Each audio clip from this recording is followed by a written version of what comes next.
Eh bien, bonsoir à toutes et à tous. J'espère que vous êtes en forme dans cette émission. On s'y retrouve. Je suis bien accompagné ce soir avec Jérémy. Bonsoir Ben, bonsoir Sam, Nathalie, bonsoir tout le monde. Très bien. Ah, j'aime bien quand tu dis bonsoir, tu fais des petits hochements de tête. Bah ouais, comme ça, chacun son tour. Nathalie, tu vas bien? Bonsoir Ben, oui, je vais très bien, merci. T'es en forme? Ouais, ça va bien. Bon, oui. Et papa?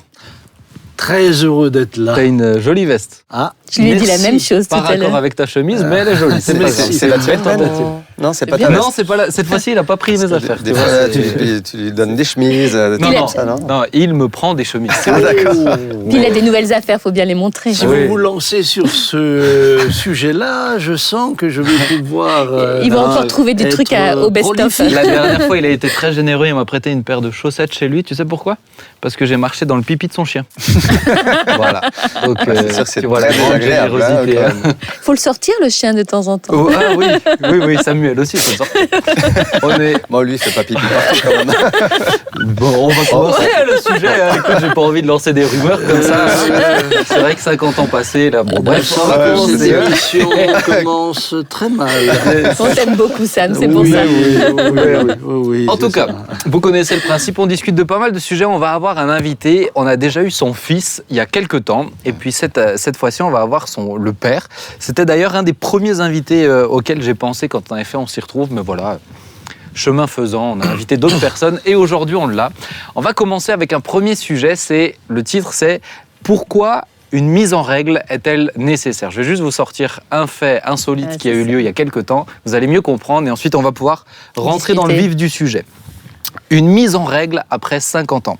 Le maire de la commune de Jarny, une petite ville de Meurthe-et-Moselle, a reçu un courrier inhabituel cet été. La lettre venait d'Israël et à l'intérieur se trouvait un chèque de 500 €. Pour quelle raison? L'expéditrice voulait effacer une vieille dette, rapporte France Bleu Lorraine Nord. À la fin des années 50, alors qu'elle vivait encore dans la commune, elle avait fait chuter la mandoline de l'école lors d'un accident de vélo. L'instrument, qui était prêté justement par l'école de musique, avait été sérieusement endommagé, mais la fille avait préféré ne rien dire. Elle a gardé cette fameuse mandoline avant donc de la rembourser avec ce courrier inattendu. Avec ces 500 €, la mairie a réussi à acheter un violoncelle qui servira à cette même école de musique. Alors moi, je trouvais ça comme une belle histoire. Ouais. Ah ouais. Je trouvais ça assez sympa. En plus, ça s'est passé en 2021, là. Donc, moi, je me suis dit, mais tiens, c'est peut-être intéressant de parler de la notion de mise en règle. Parce que souvent, on dit il faut pardonner ou il faut demander pardon. Mais on se rend compte que pour aller au bout de la chose, il faut pouvoir mettre en règle. Donc, ma question, c'est pourquoi les mises en règle sont-elles nécessaires? Vas-y Sam, si tu veux. Non, Mais honneur aux dames. ça me fait penser à une autre histoire vraie d'un ami qui avait triché pour avoir son bac. Et il se convertit, mais peut-être 15 ans après. Il réécrit à l'académie et en demandant de pouvoir voir le responsable, en fait. Et il a eu un rendez-vous, il a dit « Écoutez, mon bac, je le rends parce que j'ai triché pendant mon bac. » Le monsieur, il était, mais les yeux exorbités, quoi. Mais ça, j'ai jamais vu. J'ai jamais vu. Et puis au final, ça se traduit très très chouette parce qu'ils lui ont laissé le bac, quoi. Ah, super. Ouais. Mais moi, pour ça a éviter touché de ce tricher, monsieur. je ne l'ai pas passé. Ah. Oui, mais toi, tu as passé d'autres bacs. Il n'a pas eu besoin de mettre sa vie en règle au niveau du bac. Mais tu sais que moi, quand j'étais en école primaire, alors les gens ils vont se dire c'est vraiment tiré par les cheveux, mais c'est intéressant, j'étais en école primaire et on recevait des images. Vous aviez ça aussi? Oui. Ouais, des images. Donc c'était les bons points, des images, etc. Et un soir, un après-midi, alors que c'était la récréation, la maîtresse est sortie plus tôt et puis j'ai accédé à son bureau et je lui ai piqué une quantité d'images desquelles j'étais très fier de montrer à mes amis. Et c'est des années après, je crois, c'est fin collège ou début lycée, je suis retourné, j'ai dit écoutez, je voulais vous dire que ça... Et en fait, tout à coup, ça m'a saisi, j'étais plus tranquille avec cette histoire et j'ai dit il faut que j'aille retourner vers cette personne. Donc pourquoi justement on a ces convictions-là? Comment ça se fait qu'une femme comme ça, après 50 ans, elle dit mais attendez, j'ai cassé une mandoline quand j'étais petite? Alors je pense qu'il y a deux éléments qui sont essentiels. Il y a d'abord le fait que nous ayons une conscience. Et la conscience, évidemment, nous parle même des années plus tard et nous rappelle certains méfaits ou certaines choses que nous avons cachées. Je sais que la police elle-même sait que dans les affaires non résolues, parfois, des années plus tard, et souvent lorsque la fin de vie s'approche, les personnes ont besoin d'avouer leurs méfaits. Ça, c'est un fait, c'est inscrit en nous, et je trouve que c'est beau, mais je crois que c'est aussi lié à la repentance. Ouais. Ouais, Jésus disait à ceux qu'il invitait à la repentance qu'il devait restituer, le voleur devait restituer ce qu'il a volé. Et ça me rappelle alors moi aussi une histoire que je peux raconter aujourd'hui, puisque je pense que les faits sont prescrits maintenant. Alors ça ne me concerne pas directement. Ah, c'est dommage, parce que là, je connaissais le match. Mais j'ai eu un jour une confession. C'était un homme qui travaillait dans les pompes funèbres et qui, au passage, lorsqu'il cherchait les corps, s'organisait pour... Évidemment, lorsqu'il mettait le corps dans le cercueil, il ramassait encore un peu ce qu'il y avait dans la pièce. Il le mettait sous le cadavre ou autre, et puis ensuite il récupérait ce qu'il avait fait. Et un jour, comme ils allaient régulièrement dans une maison de personnes âgées, ils étaient quelques-uns sur le coup, et ils ont également profité pour cambrioler cette maison de retraite. Bien. Donc des années ont passé, et voilà que cet homme se convertit, vient à Jésus, se repent et vient me voir. Et il me dit, pasteur, je dois vous confesser quelque chose. Et puis il me confesse ces choses-là en disant qu'il a recelé, qu'il a revendu, et il me dit, que dois-je faire ? Et je lui dis, mais si vous voulez avoir la paix, il va falloir restituer ce que vous avez volé. Il me dit, même là c'est pas possible, je suis au chômage. J'ai dit, mais est-ce que tu arrives à peu près à estimer ? Il dit, c'est difficile parce que je revendais, mais à peu près, mais je peux pas, je suis au chômage, on n'est pas bien avec mon financièrement. Je dis, écoute, on va prier pour. Et on a prié pour, et voilà, je me suis plus occupé de ça, il m'avait confessé ça. Et au bout de 2 ans, il vient me voir avec une grosse enveloppe. Et il me dit, pasteur, j'ai économisé petit à petit, là où j'ai pu, j'ai économisé, voilà ce que je pense être la somme de ce que j'ai revendu. J'ai dit, mais maintenant, on va aller ensemble dans la maison de retraite et on va le rendre. Il dit, non, alors là, ça, je peux pas. Parce que tu peux pas y aller pour moi.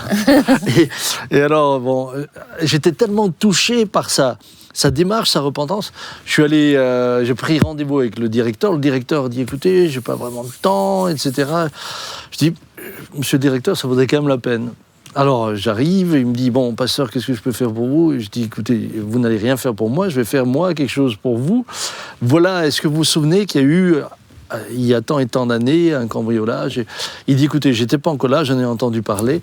Je dis, voilà, le cambrioleur a changé de vie, il a donné sa vie au Seigneur, il a demandé pardon à Dieu, il s'est donné beaucoup de peine pour mettre de côté. Je rends à la maison de retraite ce qu'il a volé et ce que lui-même a pour également se mettre en règle, redonner. Waouh, le directeur a des larmes dans les yeux, était bouleversé. Il dit, pasteur, j'ai jamais vécu un truc pareil. Mais je pourrais alors vous. Mais tu vois, ça c'est sur des gros méfaits. Là, moi, ce qui m'interpelle, c'est une dame, 50 ans après, par rapport à une petite mandoline en école, tu vois. Ça veut dire que la conscience, elle peut... Qu'est-ce que vous diriez à quelqu'un qui... Bon, mais c'est pas si grave que ça, on sent qu'il est travaillé, parce que c'est vrai que nous, en tant que pasteur, on a souvent des entretiens où c'est par rapport à ça, on sent qu'il est travaillé, mais bon, c'était il y a 20 ans, ou c'était... Je sais même pas si la personne, elle est encore là, ou... Et moi, je pense que quand Dieu met le doigt sur quelque chose qu'on doit mettre en règle, il faut absolument le faire. Même si ça nous semble grand ou petit, alors. Même si ça nous semble grand ou petit. Je veux dire, pour ma part, alors moi, j'ai dû mettre beaucoup de choses en règle dans ma vie lorsque je suis venu à Jésus. Mais dans les moindres détails, je sais que tout ce que je pouvais réparer, ou aller demander pardon à quelqu'un, ou restituer quelque chose que j'avais volé, ou n'importe, j'ai essayé de tout régler, dans les moindres détails. Alors, bien sûr, il y a un truc tout bête. Une fois, un ami est venu avec un vélo volé à la maison. Après, il a laissé le vélo à la maison. Moi, je l'ai gardé, le vélo, je sais pas, 20 ans, le vélo au moins. Et le jour où je me suis converti, je dis, mais non, ce vélo, je peux plus le garder. Donc, je l'ai mis dans ma voiture. Je suis allé à la gendarmerie à Mulhouse. Je l'ai déposé. Je suis allé chez le policier. Je dis, écoutez, voilà. Il me dit, que vous voulez? Je dis, voilà, ce vélo, il est volé. Il me regarde. Un vélo tout vieux en même temps. Il me regarde. Il me dit, mais ça fait combien de temps? Je dis, je sais pas, ça fait 20 ans. Il me dit, écoutez, monsieur, ok, c'est bon. Reprenez votre vélo et rentrez. Du coup, j'ai repris le vélo. Je suis rentré parce que le vélo, j'ai voulu mettre en règle. Mais à partir de ce moment-là, tu es en règle. Ça veut dire que tu as quand même gardé le vélo. Bah oui, mais t'es en règle. Mais à qui je peux le donner après? Je veux bien le donner à quelqu'un. Mais si l'autorité te dit que c'est bon. Mais voilà, c'est ça. Mais surtout, il y a des moments où on se dit, on se met devant Dieu, on prie. On dit, Seigneur, je veux te suivre, je veux t'obéir, je veux marcher avec toi. Dieu va nous emmener autant dans les grandes choses à mettre en règle ou pour le suivre, ou alors dans les petits détails, dans les petites choses à mettre en règle. Moi, c'était par rapport à une parole dure que j'avais dit à mon grand frère. Et quand je me suis convertie, cette parole m'est revenue sur mon cœur. Et j'ai tout fait pour... On n'habitait pas du tout au niveau géographique au même endroit. Je suis allée prendre l'avion pour aller le voir. Et c'était mon objectif, c'était ça, lui demander pardon pour une parole dure que j'avais eue il y a longtemps. Et lui me dit, pourquoi tu me demandes ça? Lui aussi, il était très étonné. Mais cependant, après, j'étais tellement libérée. Mais c'est pas tant pour l'autre que d'abord même pour soi que cette mise en règle, elle est nécessaire. C'est sûr, on a même vu des gens venir à la foi parce que certaines personnes ont fait ce genre de démarche. Et elles ont été bouleversées en disant, mais comment tu viens pour un truc pareil? Et le frère ou la sœur ont pu se confesser. Mais en t'entendant avec ton vieux vélo, j'ai un jour un entretien et la personne arrive avec un grand tapis. Alors j'ai pas trop compris. On pourrait faire la brocante aussi à l'église. Pour un entretien, il m'emmène un gros tapis, tu vois, un grand... Et puis, il commence à se confesser, il dit, voilà, pasteur, j'étais receleur, c'était un autre. Hein. Nous, pasteur, on rencontre le bon, la brute et le truand, on rencontre tout le monde. Et puis, il dit, et voilà, ça m'accuse, on a volé ce tapis. Et je dis, mais alors, va le rendre au propriétaire. Il dit, je sais pas d'où il vient, puisque moi, je suis que receleur, les gars, ils me les ont emmenés. Mais moi, je veux libérer ma conscience, je vous donne le tapis. Je dis, mais qu'est-ce que je fasse? Moi, je peux pas garder ton tapis, mon vieux. Ah, dit, vous faites ce que vous voulez, moi, je pars plus avec le tapis. Moi, il est parti, moi, j'étais là avec ce gros tapis. Alors, je mets le tapis dans la voiture, j'arrive à la police de mon village. Je rentre dans le bureau du policier, un petit bureau avec un grand tapis. J'ai dit, voilà, écoutez, voilà ce qui vient de m'arriver. Je vous laisse le tapis. Il dit, mais vous ne croyez pas que vous allez laisser votre tapis? Vous n'avez qu'à écrire au procureur de la République. Je rentre à la maison avec le tapis, j'écris au procureur de la République, monsieur le procureur, etc. Je reçois une réponse, je ne sais pas combien de temps plus tard, monsieur le pasteur, eh bien, je vous rends officiellement gardien du tapis jusqu'à ce qu'on ait retrouvé le propriétaire. Il est dans ton salon, le tapis, du coup. Après, je l'avais chez moi, puis je l'ai eu des années. C'était un beau tapis. Oui, vous avez même coupé les franges après. Coupé toutes les franges. Mais j'étais heureux. J'étais heureux. J'étais heureux. Mais c'est vrai que c'est peut-être plus dans les détails encore. Ouais, mais c'est Charles Finet qui, quand quelqu'un se convertissait, il lui demandait d'écrire la liste de tous les péchés qu'il a fait. Moi, souvent, je demande aux gens qui viennent au Seigneur de prendre ce temps-là. Parce que des fois, j'ai l'impression de juste dire « Seigneur, je te demande pardon ». Mais ils sont tout le temps culpabilisés par plein de choses. Parce que je te demande pardon pour tout, ça veut tout et rien dire. Et lui, il disait « Tu prends le temps d'écrire tous les péchés. Et ensuite, dès qu'il y a des choses qui peuvent être mises en règle ou qui doivent être mises en règle, tu y vas tout de suite. Tu vas le faire. » Et c'était c'était une démarche qui, des fois, prenait des semaines. Mais à partir de ce moment-là, il disait ensuite, tu peux considérer que tout ça est complètement effacé. Mais ça pose la question ça pose la question, par exemple, de gens qui vivent en concubinage, tout en disant, mais on est au Seigneur, mais le Seigneur, il comprend. Il y a un moment donné, non, tu dois choisir. Une mise en règle, c'est surtout. Tu dois, si tu peux pas vivre dans cet état-là, en faisant comme si, mets-toi devant Dieu. Repentez-vous, mariez-vous, mais soyez au clair. Où j'ai vu des couples plus âgés, pour garder la rente, ils vivaient en concubinage. Je dis, mais comment vous pouvez faire ça? C'est pas possible. Vous pouvez pas. Il faut que vous soyez en adéquation avec votre foi. Alors souvent, il y a des personnes qui peuvent dire, mais moi j'ai demandé pardon à Dieu, donc je suis pardonné. Voilà le problème que j'avais. J'ai demandé pardon à Dieu, c'est réglé. Mais Dieu nous demandera toujours de réparer nos erreurs, nos fautes. Si, Tout ce qui est possible. Si tu me voles ma voiture et tu me demandes pardon en la gardant. Bah oui, mais ça va pas. En t'exhibant avec, devant son nez. Je te rappellerai que ça va pas. J'ai un autre témoignage où donc on s'était fait cambrioler. Et du coup, après, on a dû faire une liste de tout ce qui a été volé. Alors, bien sûr, j'ai un petit peu exagéré dans la liste. À l'époque À l'époque, ouais. Ah, tu nous rassures. J'ai un petit peu exagéré dans la liste. Et du coup, on a été remboursé, mais beaucoup plus. Et du coup, je me suis converti. Et alors, cet argent, je me suis dit, je vais donner cet argent à des gens. Donc, j'ai donné cet argent à des gens. Et une fois, je me suis mis devant Dieu, je priais. Et puis, Dieu me reprend sur ce sujet-là. Et je dis, mais Seigneur, j'ai mis les choses en règle. Mais Dieu me dit, mais c'est pas ce que je t'ai demandé. Non. Cet argent-là, il fallait pas que tu le distribues. Il fallait que tu ailles à l'assurance et dire, je vous ai menti et je veux vous rembourser. Et oui. Et du coup, c'est ce que j'ai dû faire. Ah oui. Donc, je suis allé chez mon assureur. Alors, c'était une assurance à Bourse-Villers. Et il me regardait avec des grands yeux comme ça. Je dis, écoutez, voilà, il y a eu cambriolage. J'ai trop mis sur la liste. Vous m'avez remboursé si vous avez fait votre travail. Mais par contre, moi, je vous ai menti. Et le gars, il me regardait avec des yeux. Il a dû téléphoner à son chef. Bref. Faire, oui, et puis aujourd'hui, je suis toujours dans la même assurance. Ils m'ont pas... Normalement, j'aurais dû être radié. Mais je suis resté dans la même assurance. Et je veux dire, ça nous donne aussi des occasions de témoigner. Ouais, souvent les gens en sont plus. très Et cléments puis c'est après. essentiel. Après, moi, j'en ai entendu d'autres où quand on est allé les voir en disant, écoutez, on a quelqu'un qui s'est converti, il vous a volé, etc. Il voulait absolument le nom, il voulait absolument... Bon, il y en a d'autres qui étaient moins tendres. Moi, j'ai un frère que vous connaissez... Il est allé confesser ce qu'il a fait, etc. Et puis il a fait de la prison après. Mais ce que je veux dire, il a été prêt à aller jusqu'au bout de sa démarche. Mais ça, pour moi, ça c'est essentiel. C'est essentiel même dans ta démarche avec Dieu pour avancer, pour aller de l'avant. Le summum que j'ai vécu, c'est un monsieur déjà d'un certain âge, plus de 60 ans, 63 ans. Je peux raconter son histoire. Aujourd'hui, il est près du Seigneur et vraiment, il a donné sa vie à Jésus. Mais il vient me voir et il me dit, pasteur, je vais être baptisé.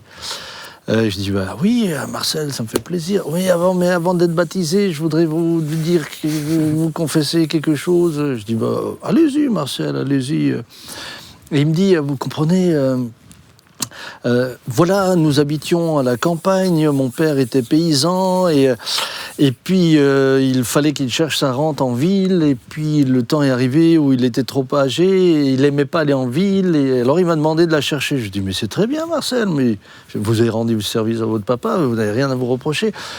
Oui, mais je la cherche toujours encore. Je dis, mais oui, c'est bien. Non, mais papa est mort il y a 10 ans. Oui, alors là... oui, d'accord. C'est là, il y a un problème. Là, ça pose un problème. Eh bien, écoutez, cet homme, à son âge, était prêt à perdre son travail, à faire de la prison et tout.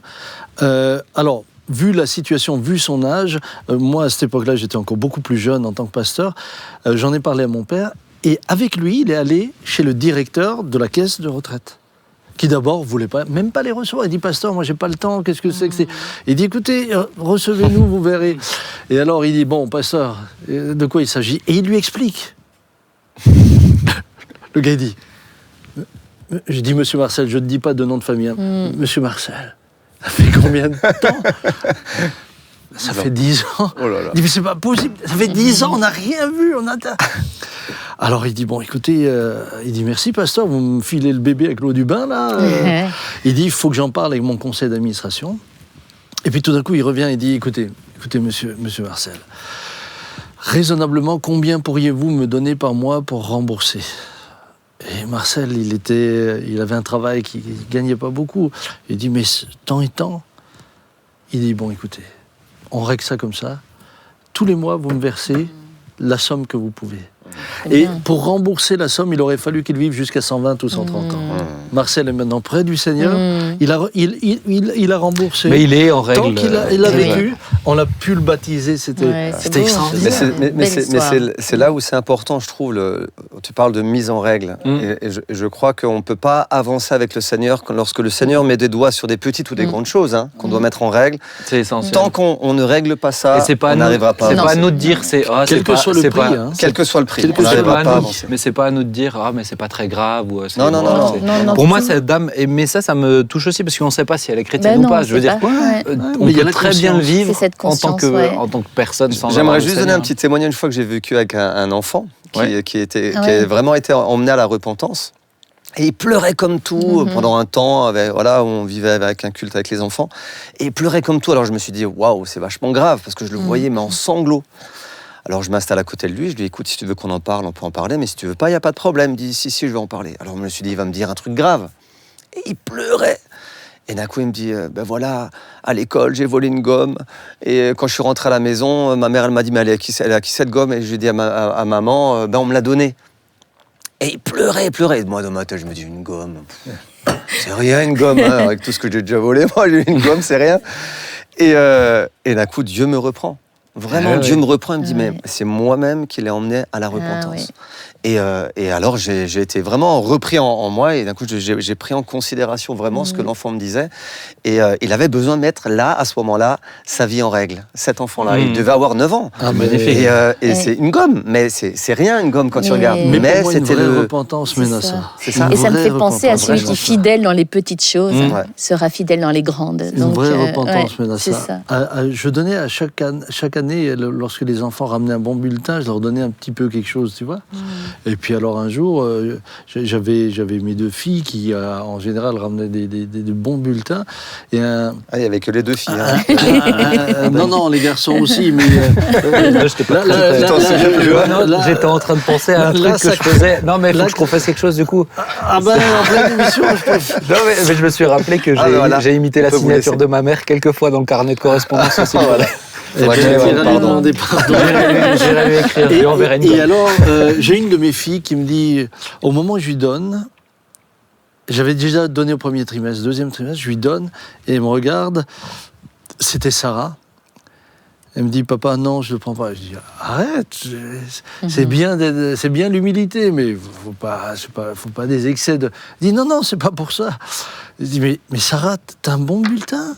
Et comme ta sœur, elle a ramené un bon bulletin, t'as un bon bulletin, t'as autant le droit. Elle dit, papa, cette note, c'est pas la vraie note. Je dis, comment ça, c'est pas la vraie note? Elle dit, écoute, tout le trimestre, j'ai regardé ma voisine. J'ai copié. Donc, c'est la note de ma voisine. Je dis, si j'ai une bonne note le trimestre prochain, alors je le prendrai. Bon, c'est- Mais c'est bien, c'est pédagogique. J'étais ému aux larmes. Bah ouais, Elle c'est était super. encore enfant, mais j'étais ému aux larmes. Ouais. Je pense pas qu'on mesure l'impact. C'est de essentiel. ça. Ah bah. Ouais. C'est essentiel. Même Et pour puis- libérer d'un poids qui reste sur Ah nous. oui. Ça, Moi, c'est pour moi, sûr. l'histoire de cette mandoline comme ça, 50 ans après, ça illustre bien l'importance dans les petits détails de Mais faire oui. ce genre de choses. Ça, c'est sûr. C'est un thème qui semble Wow. tout simple, mais vous voyez le nombre de témoignages. Mais Et carrément. on en aurait encore plein. Hein. Ouais. Mais moi, j'ai envie d'encourager tous ceux Oui, qui regarderont l'émission. Hein. Ah ouais. Franchement, Ah ouais, n'hésitez c'est- pas, faites-le. Et surtout que j'imagine pas une repentance, une vraie repentance, sans cela. Ouais. Ça, C'est vrai. Et Mais puis même la peut-être, conscience. mais même peut-être pour ceux qui ne connaissent pas Jésus, de dire même si vous vous sentez culpabilisé sur quelque chose, Ouais, vous la êtes conscience. repris dans votre conscience, allez-y. On va avancer parce que le temps passe vraiment. Waouh. Mais c'est Surtout chouette. qu'on a un super invité. Ouais, et puis je pense qu'il a eu besoin de mettre en règle certaines choses aussi. Donc, Bon, bah là, on va y passer la on va- journée, je oui, crois. non, mais alors, on a la joie d'accueillir Christian Caddy qui est avec nous. Hello Christian. Oui, bonjour. Oh, alors Christian, je t'entends. Ah, ça Ah, y est, voilà. l'image est arrivée. Voilà. Tu vas bien Christian?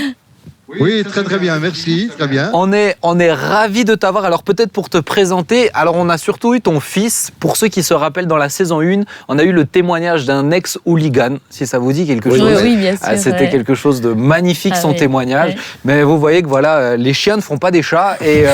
Et son papa a eu une belle expérience aussi. Et j'aimerais, avec Christian, parler de la prison et de la vie en prison. Aujourd'hui, tu es aumônier. Et tu as un parcours qui est riche à ce niveau-là. Et j'aimerais avoir ton regard sur la prison. Aujourd'hui, tu es aumônier, mais tu es pasteur aussi dans une église à Beau-Soleil, dans le sud de la France. Et d'abord, peut-être pour commencer, Christian, comment as-tu rencontré le Seigneur ? Alors voilà, j'ai rencontré le Seigneur il y a maintenant donc 50 ans. Voilà, donc ça fait quand même quelques années. Et je l'ai rencontré au travers donc le témoignage. C'est des tziganes, voilà, qui m'ont parlé de ce que Jésus pouvait faire dans une vie. Parce que quand ils m'ont rencontré, donc j'avais une vie difficile, plus que difficile même. Alors, pour dire un peu quelle était ma vie, Oui. voilà, donc je n'ai pas eu le privilège de naître dans un foyer où régnait l'amour, où régnait la paix. Mhm.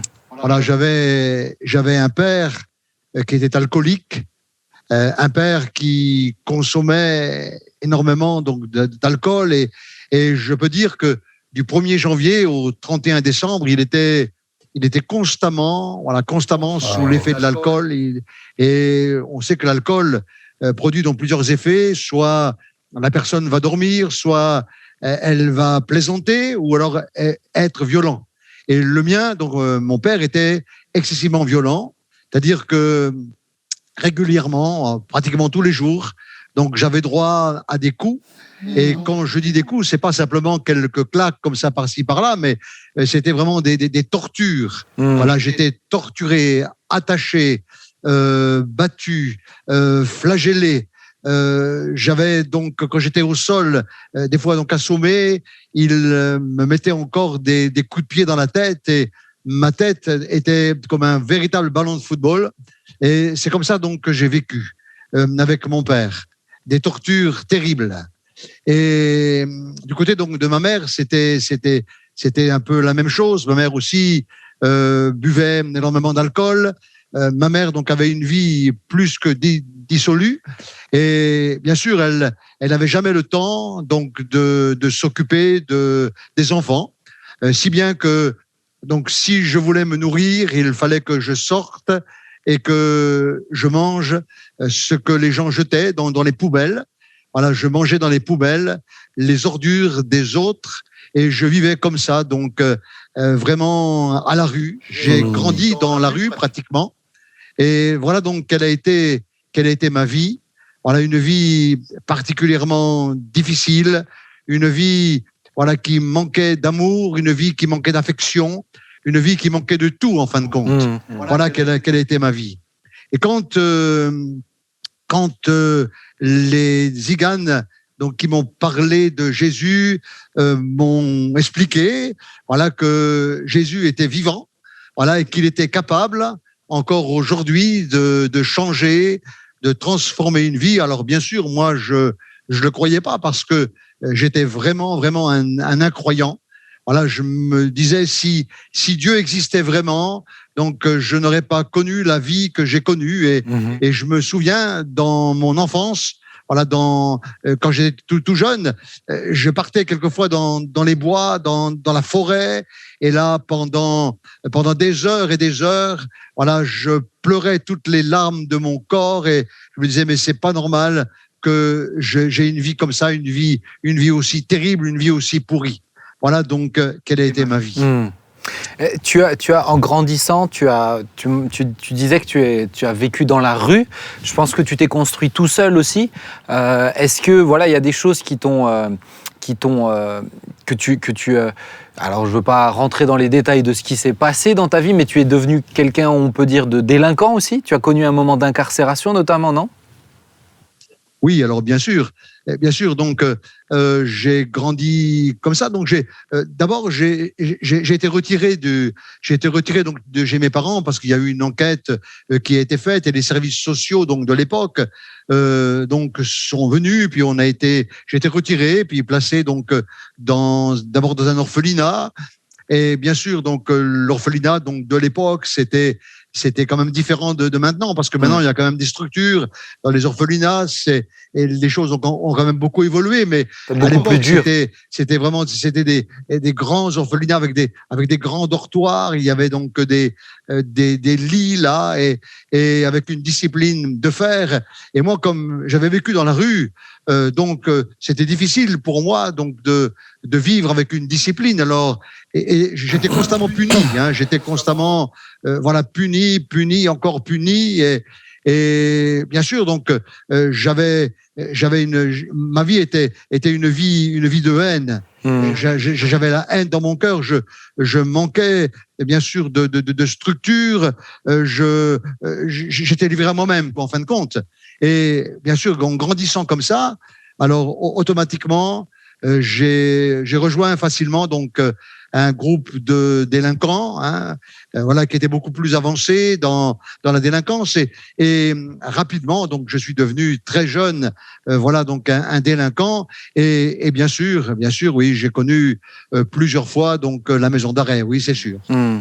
Et maintenant, toi qui es aumônier, tu as vécu à l'intérieur, donc tu visites souvent régulièrement des personnes incarcérées, mais toi qui as vécu à l'intérieur de ces murs, est-ce que tu peux dire que quelqu'un qui vit la prison, ça change un homme? On entend souvent cette expression. Alors, oui, en tant qu'aumônier, bon, je suis donc pratiquement, enfin très très régulièrement donc en détention. Alors, je peux dire que la prison, oui, c'est pas si simple que ça. La prison, donc, elle peut parfois être l'occasion, voilà, de démarrer une vie nouvelle. Ça peut être l'occasion. Alors, d'abord, si on rencontre en prison, voilà, la bonne ou les bonnes personnes. Voilà, il y a donc, par exemple, donc je prends le cas des aumôniers puisque moi-même je suis aumônier. Le cas aussi des psychologues. Voilà, si le détenu rencontre une bonne personne, oui, ça peut être l'occasion, oui, de sortir de là. Mais il faut que la personne détenue puisse avoir aussi une vision. Voilà, une vision sur l'avenir et savoir que à l'extérieur, donc elle a envie vraiment de sortir de cette situation difficile. Mais en un mot, quand même, la prison, ça reste quand même l'école de la délinquance, parce que les statistiques disent que un détenu sur 3 dans l'année récidive. Donc la prison, non, elle ne change pas une personne.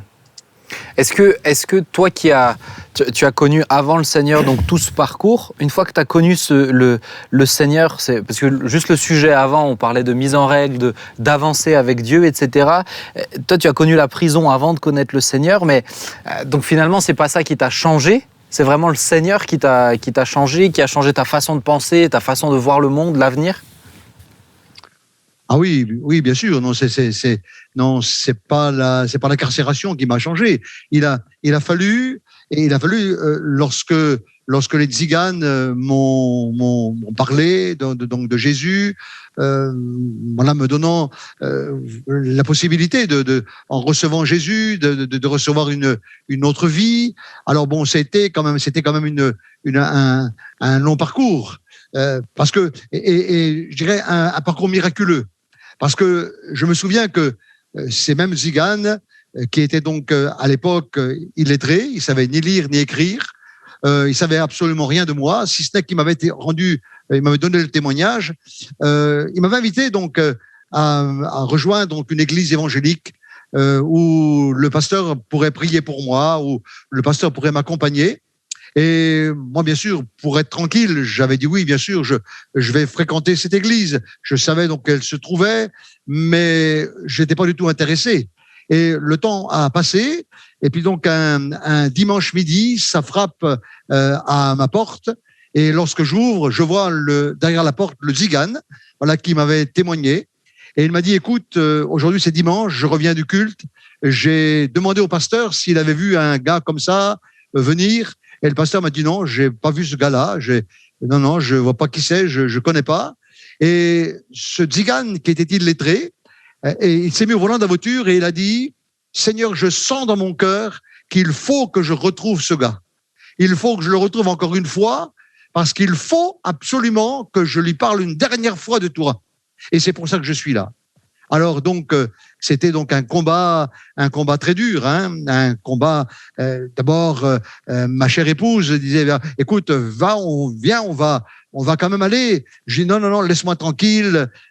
Puis quand je me mettais en colère, voilà, j'avais des colères excessivement violentes et des colères que quand je me mettais dedans, donc duraient plusieurs jours. Et alors ma femme, elle était très très prudente dans le fait de me parler. Et donc, j'ai quand même décidé vers la fin de la réunion, un dimanche après-midi, voilà, d'aller donc dans cette église. Et, bon, c'était rapide, j'ai fait l'aller et le retour, et je suis retourné le jeudi d'après. Et je me souviens que le pasteur a prêché sur le brigand repentant. Il disait que sur le mont Golgotha, il y a eu 3 croix dressées. Et Jésus donc au milieu, et à droite et à gauche un brigand qui a été crucifié avec lui. Et ce pasteur disait que Jésus aime les brigands, que Jésus veut sauver les brigands. Et bien sûr, je me sentais concerné, hein. Et quelques jours après, le pasteur est venu me visiter, et c'est à ce moment-là donc que je lui ai vidé mon cœur, je lui ai dit tout ce qui était en moi. Et je me souviens très bien que ce pasteur qui était d'un certain âge me dit, mais ça fait des années que je suis dans le service pastoral et j'ai jamais entendu quelqu'un parler avec un vocabulaire aussi pourri et ordurier que vous. Il y a absolument chez vous rien de bon. Tout est pourri, archi pourri. Mais il m'a dit, mais on va simplement prier. On va prier. Et je me souviens, il a mis ses mains sur ma tête et comme le dit Jésus, voilà, vous imposerez les mains aux malades et les malades seront guéris. Il a mis ses mains sur moi et il a prié. Et quand il a eu prié, à ce moment-là, j'ai voulu prier aussi, moi. Je savais pas prier. Mais j'ai prié avec mon vocabulaire ordurier. Et j'ai dit, Seigneur, eh bien, si tu existes vraiment, les tziganes m'ont parlé de toi. Lui, il me dit aussi que tu es vivant, comme eux me l'ont dit. Mais si c'est vrai que tu es vivant, eh bien, fais quelque chose pour moi. Et je vous assure, eh bien, moi, j'avais jamais prié. J'étais pas un gars mystique. Je connaissais absolument rien de l'évangile. Eh bien, ce jour-là, j'ai senti une présence qui est venue chez moi. Et j'ai ressenti des vagues et des vagues et des vagues d'amour passer sur moi. Et pour la première fois depuis de longues années, j'avais tellement pleuré quand j'étais enfant. Ce jour-là, je me suis mis à pleurer et j'ai commencé à dire pardon. Pardon, Jésus, pardon, parce que j'ai fait beaucoup de mal à mon épouse, j'ai fait du mal autour de moi, j'ai été un mauvais garçon. Et ce jour-là, ça a été le jour de la rencontre. Et à cette époque-là, voilà, maintenant il y a 50 ans en arrière, on a dit, il vient de changer de vie, mais c'est un feu de paille, ça ne durera pas. Mais 50 ans après, la paille brûle toujours. Elle était très bonne, la paille. Elle était excellente, la paille.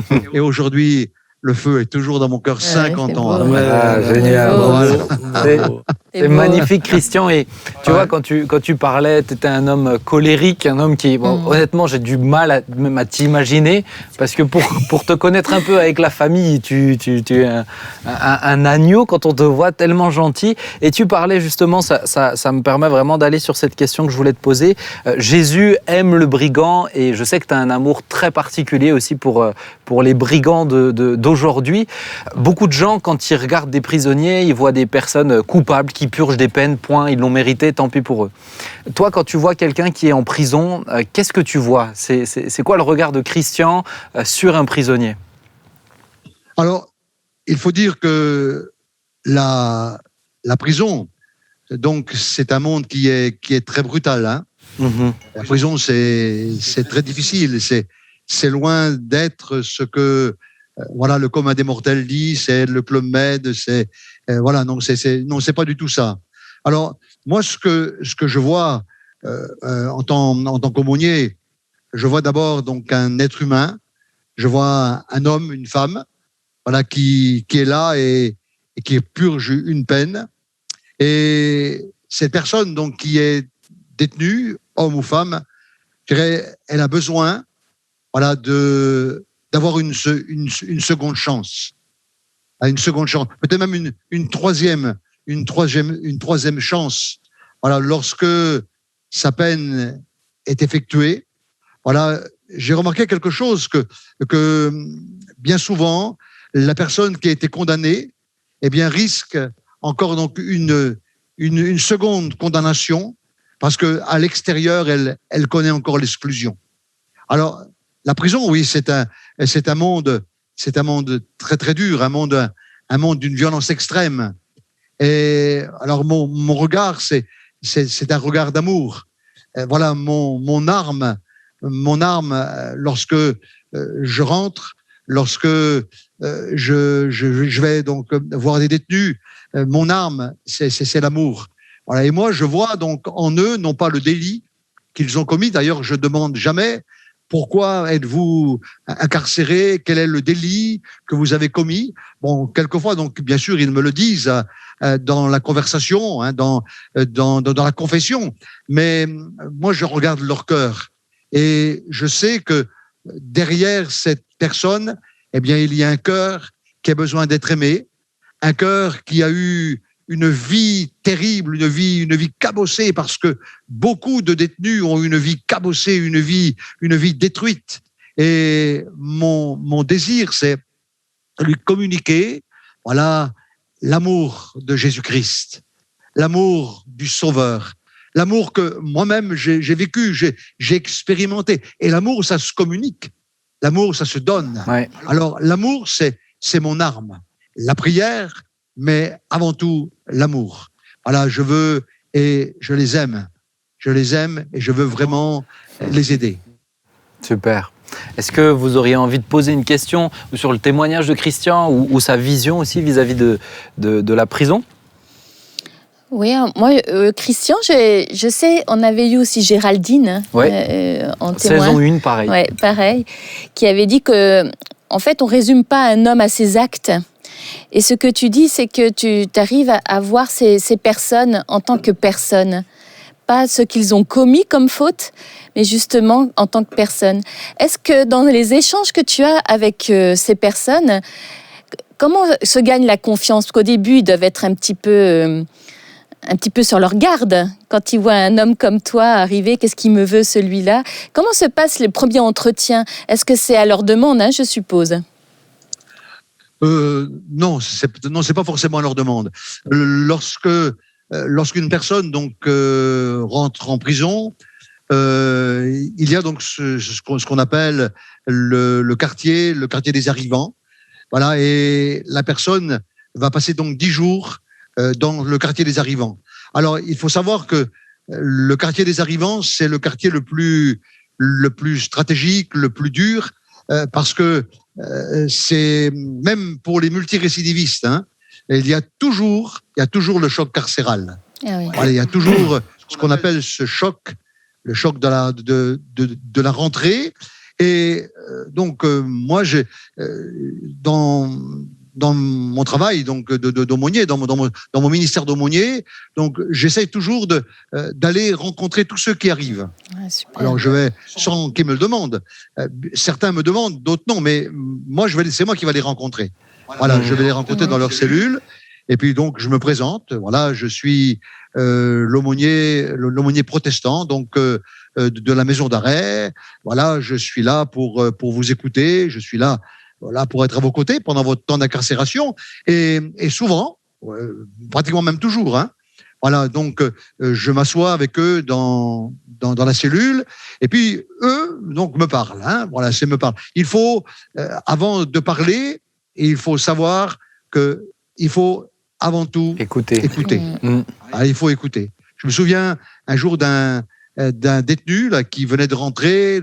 Voilà, il avait commis un meurtre.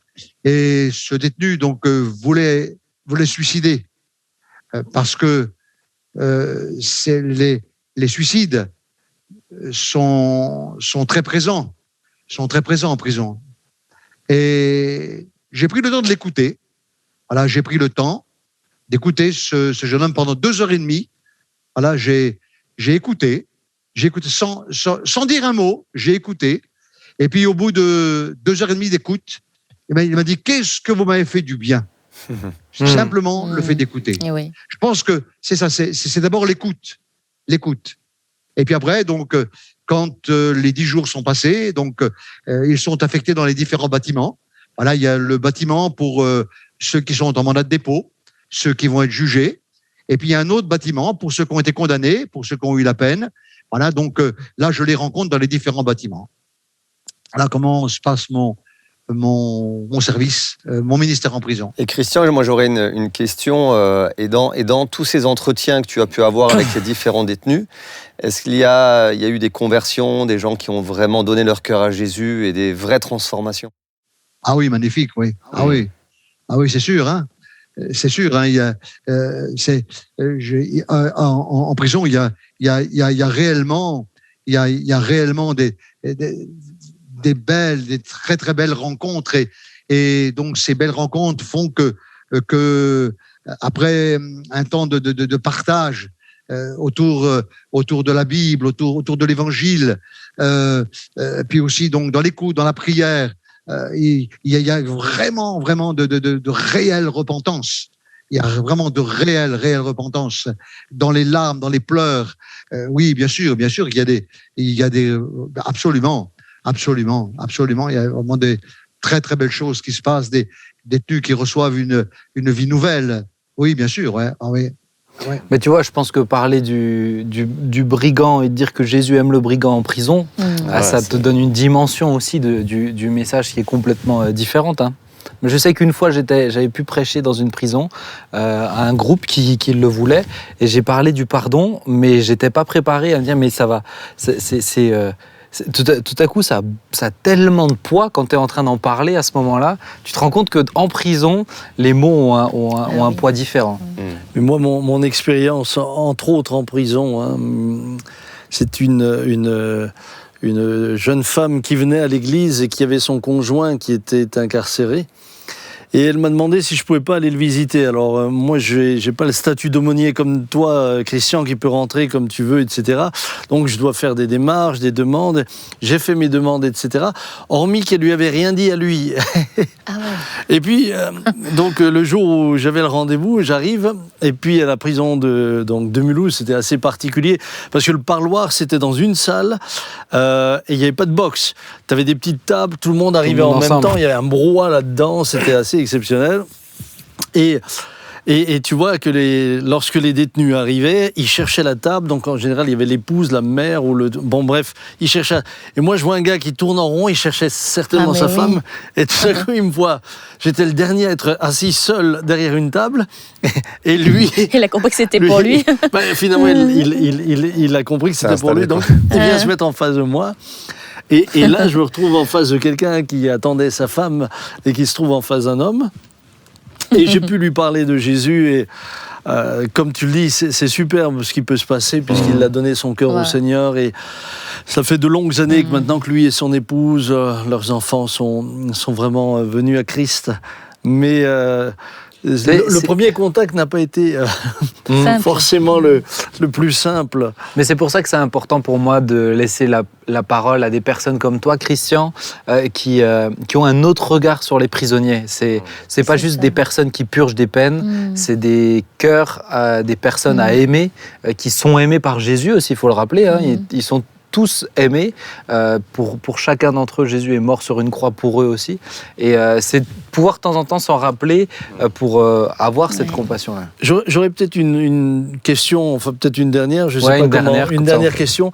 Christian, comment réagit finalement le personnel administratif, le directeur de la prison par rapport au travail que tu fais? Puisque quand quelqu'un change de vie, il le voit aussi. Et quel est l'accueil auprès de l'administration pénitentiaire de gens comme toi qui vont par conviction, puisque je sais que tu es presque plus en prison qu'à la maison, hein, et je te connais, et je sais que tu aimes ces personnes, et quand tu dis que tu les aimes, je sais que tu les aimes avec ton cœur et que tu aimes aller là-bas, non pas parce que tu fuis ta maison, je sais que tu es bien à la maison aussi, mais, mais tu es vraiment passionné. Comment réagit le personnel pénitentiaire? Alors déjà donc avec le personnel, donc il y a déjà eu un climat de confiance qui s'est établi là. Il y a Donc, avec les années, ça fait quand même des années maintenant, il y a un climat de confiance. Le personnel me faisant confiance, voit quand même que mon passage, la présence, est très très très bénéfique et quelquefois même eux me disent écoutez, il y a quelqu'un là qui aurait besoin de votre oreille, besoin de votre présence. C'est eux-mêmes qui me donnent des fois des détenus à les visiter. Hein. Voilà, on travaille dans un climat de confiance, un climat d'amour. Et puis donc sur mon cœur aussi, il y a bien sûr le personnel pénitentiaire, les surveillants pénitentiaires sont également sur mon cœur et je prie aussi pour eux parce que je vois le travail qu'ils effectuent. C'est pas toujours facile, hein. Et nous, en tant qu'aumôniers, on est là au milieu, hein. On apporte la paix, hein. On apporte la paix quand un détenu est révolté, survolté. Bien avec quelques mots, quelquefois c'est la paix qui est là, même des fois dans une bagarre, parce que il y a des bagarres qui sont très très violentes et il m'est arrivé de me trouver alors que la bagarre allait éclater, et souvent donc les détenus me disent ah non parce que le pasteur est là, alors donc on se calme. Voilà, donc rien que la présence, ça rassure. Moi, je propose d'imprimer des photos de toi à taille humaine dans toute l'église, dans toute la prison. Ils me disent souvent, vous êtes un rayon de soleil. Pratiquement chaque fois, il me dit, vous êtes un rayon de soleil. C'est beau. Et vous n'êtes pas venu. Mais ça fait longtemps que vous n'êtes plus venu. Ça fait un jour ou deux que je ne suis pas venu. Mais ça fait longtemps que vous n'êtes plus venu. Ah non, ça fait un jour ou deux. C'est beau, hein. C'est beau. C'est super. Ouais. Écoute, que Dieu puisse continuer à t'utiliser là-bas aussi. Parce qu'on sait que tu fais beaucoup de bien. Et puis, on se réjouira de rencontrer toutes ces personnes aussi. Au ciel, certaines, on les reverra seulement là-bas. Ouais, et puis, voir qu'ils viennent au travers de toi, on se réjouit beaucoup. Ouais. Merci Christian pour cet échange. Merci Christian. Et Merci à vous. Merci pour l'ami que tu es, Christian. Aussi pour l'église de Mulhouse, merci. On est honorés d'avoir des amis comme toi. Vraiment. Merci mon cher Samuel, merci. À bientôt, hein. À bientôt Christian. À bientôt. Ciao, ciao. Bye. Bye. On peut dire que Christian a pris perpète. Hein. Finalement. Oui. Lui, il y retourne, tu vois. Lui, c'est avec toi. Volontaire. Voilà, ouais. Non, c'est un homme bouleversant. Ah ouais. Bouleversant. Et moi, je l'ai vu me parler des détenus avec des larmes. Il les aime. Quand il est dit qu'il rempli les aime, de compassion. Oui, ce ne sont pas que des mots. Hein. Et puis c'est toujours, on le sait, mais c'est toujours beau et impressionnant de voir à quel point Dieu peut prendre une vie brisée pour en faire ce qu'il est aujourd'hui, hein, parce que son enfance, c'est... C'est ce que Jésus dit. Hein. Celui à qui il a été beaucoup pardonné, il aime beaucoup. Et je crois que cette parole, en tout cas chez Christian, ça se vérifie XXL. Sans rire. J'essaie de suivre le... D'accord. Oui. Moi, je voulais adopter un langage un peu plus jeune.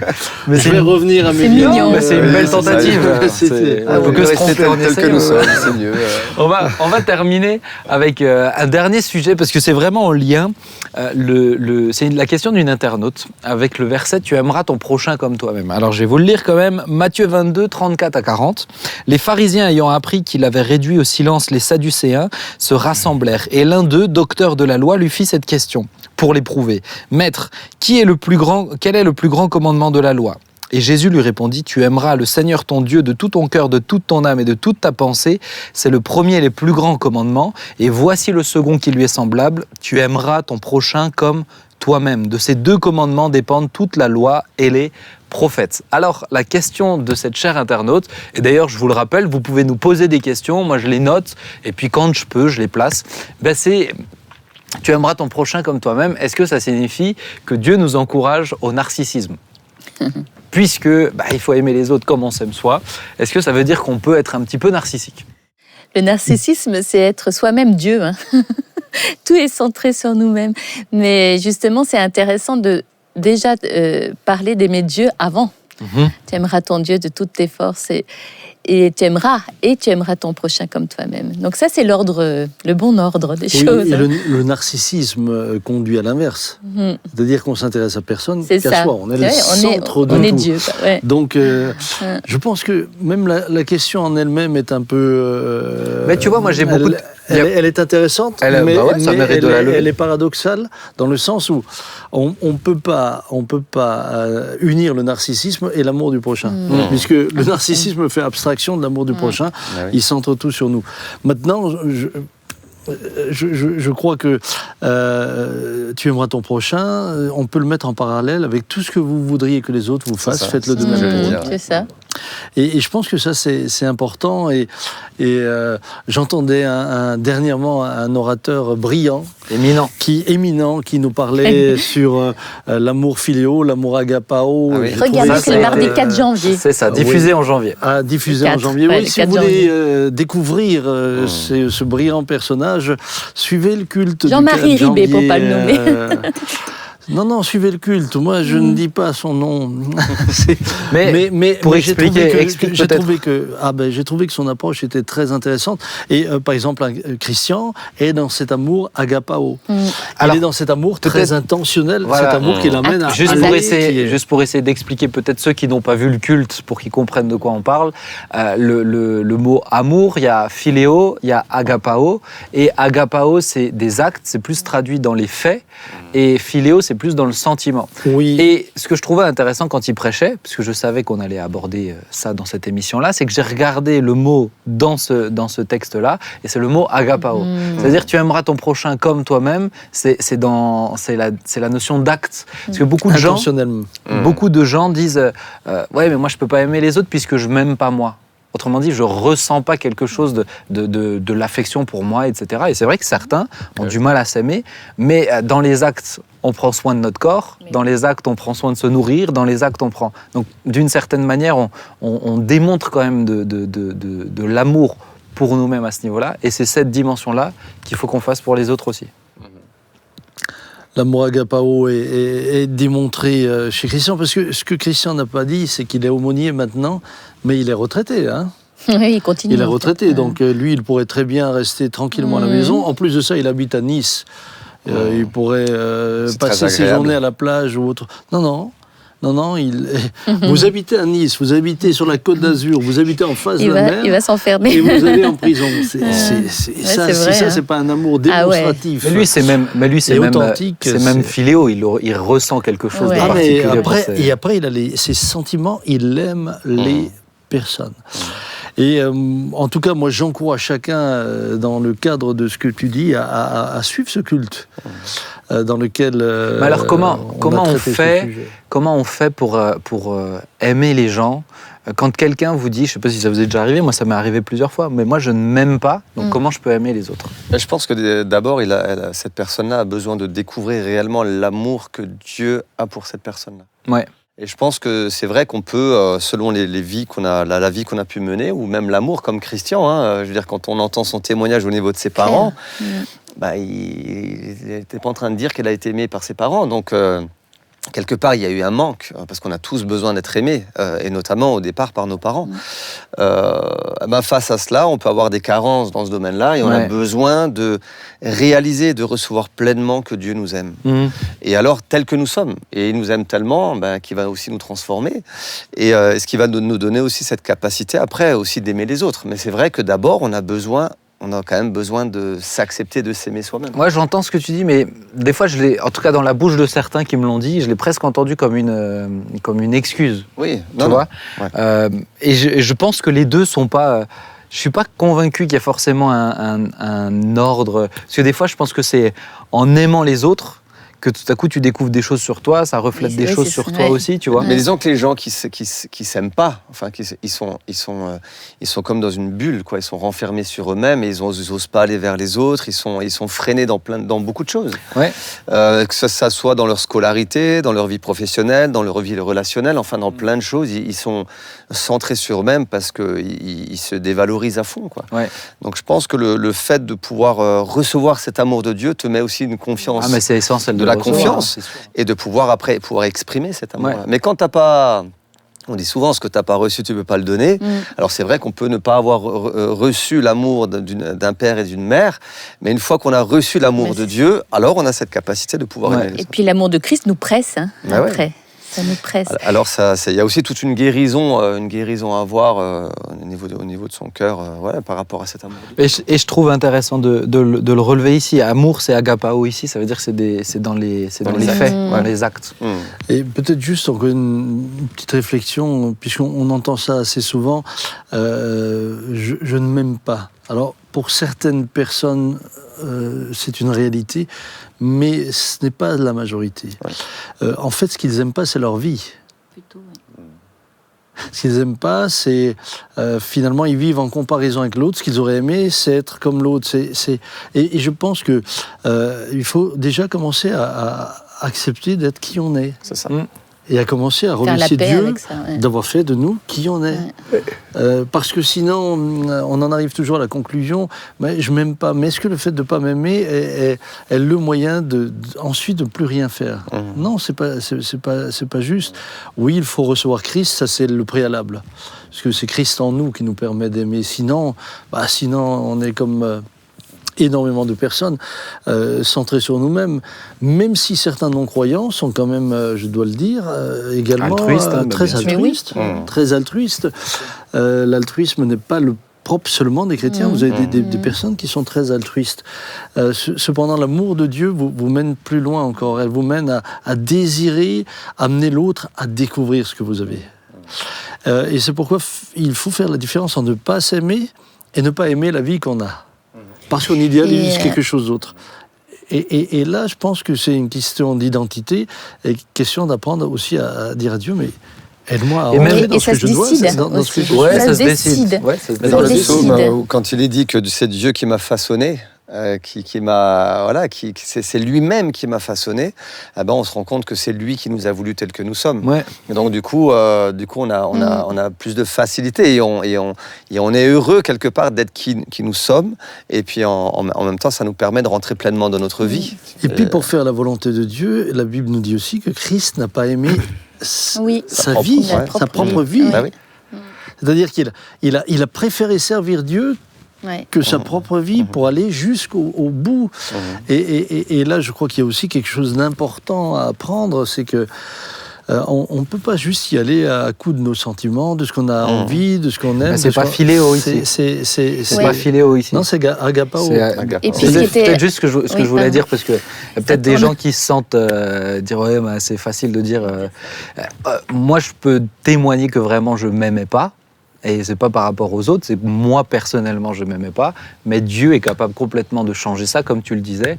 Et il y a aucune excuse là-dedans dans ce verset qui permettrait de justifier je me tourne pas vers les autres. Tout, Dieu nous donne tout complètement, parfaitement. Et puis s'il y a des problèmes, il les résout. Et puis, juste simplement pour nous donner les moyens de faire ce qu'il nous demande, tout simplement. Nathalie ? Oui, je voulais dire aussi te laisse le dernier mot. Lorsqu'on décide d'aimer, de faire cet acte vis-à-vis d'une personne qui peut-être a un comportement vis-à-vis de nous fermé, mais tu es proactif, tu vas vraiment vers cette personne, tu fais pas en sorte que tu as compris qu'il y a comme une distance qu'elle veut mettre, mais tu es vraiment naturel. À chaque fois, ça a marché. La personne, après, elle devient vraiment ouverte, agréable. Et en fait, en décidant, tu changes les choses autour de toi. C'est sûr. Et même toi-même. Mais c'est intéressant, c'est notre perception de qu'est-ce qui est en train de se passer, il y a de la distance, etc., qui fait qu'on se bloque. C'est ça. Mais souvent, ces perceptions sont... il suffit juste de passer au-dessus de ces perceptions pour être... Je connais quelqu'un qui disait c'est mieux d'être un thermostat qu'un thermomètre. C'est vrai, hein. Ça, c'est certain. Et moi, ce que j'ai beaucoup aimé dans ce que disait Christian, c'est que... Ça, c'est une télé, c'est pas Christian. Oui, dans ce qu'il disait. Merci. Ouais, je préfère ça nous manquait quand même. Je vois qu'il fait la démonstration de ce qu'est l'amour du prochain. Merci. Arrête, on va encore recevoir des mails. On va encore dire il est dur. Ce que j'ai aimé chez lui, c'est que il aime les gens d'abord pour ce qu'ils sont et pas. Et il ne les juge pas sur leurs actes. Et c'est ce que Dieu dit, il ne regarde pas à l'apparence, il regarde d'abord au cœur. Parce que l'apparence peut nous tromper énormément. Et c'est un défi. Aimer des gens qui ne sont pas forcément pas facile. aussi bons qu'on pourrait le penser, et rejeter des gens qu'on a jugés sur l'apparence. Et c'est un défi. Donc l'amour, c'est vraiment... faut le Elles dire vont regarder humainement, c'est un au-delà. défi. Ouais. Oui, c'est ça, Au-delà. faut voir au-delà. Oui, regarde au-delà de mon apparence, papa. Je l'ai senti. Regarde-le bien. Bon, c'était une très belle émission. J'espère que vous avez pu être Vraiment. encouragés, chers amis, à mettre en règle plein de choses. Peut-être à aller visiter des prisonniers. Tiens, certains, vous aimeriez savoir. Moi, j'ai envie de dire, si vous êtes dans une église, vous pourriez contacter votre pasteur, savoir s'il a des contacts, ce qui est Non, faisable. Géraldine explique comment faire dans l'émission. On s'y Ouais, retrouve, alors là, ou saison cherchez 1. le témoignage de Géraldine. En tout cas, visiteur de prison, ça existe aussi. Vous n'êtes pas obligé d'être aumônier Oui. pour visiter Non, des personnes. non. Mais il suffit que vous ayez ce fardeau-là. Et je vous encourage, c'est des gens qui ont besoin d'être aimés aussi. Et sans aller en prison, vous pouvez aussi aller visiter les familles de ceux qui Ah ont oui. quelqu'un en prison. Parce que, vous savez, la condamnation d'une personne, c'est la condamnation souvent de toute une famille. Quand on prononce... Moi, je me souviens, quelqu'un de très proche, dont je ne dirai pas le nom, son frère a été condamné. Lorsqu'elle est sortie des cours d'assises, je l'ai vue pleurer comme si elle-même avait ouais. pris la condamnation, Bah parce oui. que c'était son frère. Et vous avez des parents dont l'enfant est condamné. La condamnation est presque collatérale. Hein, ils vont Ah, accuser le c'est coup, sûr, ils c'est vont évident. le porter. C'est parfois une épouse, c'est parfois des enfants. Voilà, donc Faites vraiment ce qui est sur votre cœur. En tout cas, je pense que c'est des bonnes idées. Et aimez votre prochain, aimons notre prochain, progressons surtout. Et voilà. yes, j'approuve. On va terminer par la prière, si vous êtes d'accord, Jérémy, Ouais, si d'accord. tu le veux bien. Ok. Eh ben, Seigneur, merci pour ce temps passé ensemble et toutes ces discussions, ces réflexions. Seigneur, aide-nous à te connaître toujours plus, Seigneur, à te ressembler toujours plus pour aimer toujours plus. Seigneur, nous avons besoin autant que nos vies te plaisent en mettant nos vies en règle, mais autant pouvoir être en action, en aimant, Seigneur, les gens que nous rencontrons, les personnes que tu mets sur nos routes, au-delà de l'apparence, Seigneur, mais en regardant au cœur. Seigneur, nous avons tellement besoin de toi, tellement Oui, besoin Père. que tu nous transformes encore. Seigneur, bénis chacun d'entre nous et notamment tous ceux qui écouteront cette émission, que tu puisses, toi, les aider Bénis-les, dans ces domaines-là. Que encourage-les. toute la gloire, Père, te revienne dans le nom de Jésus. Amen. Amen. Amen. Merci à vous trois et merci à vous de nous regarder. Vous connaissez sur YouTube, Spotify, Deezer, toutes les plateformes de podcast. Vous êtes les bienvenus et partagez cette émission si ça vous fait du bien. Ça peut faire du bien à d'autres personnes, donc n'hésitez pas. À bientôt, vendredi prochain, 19h. Ciao, ciao. Bye.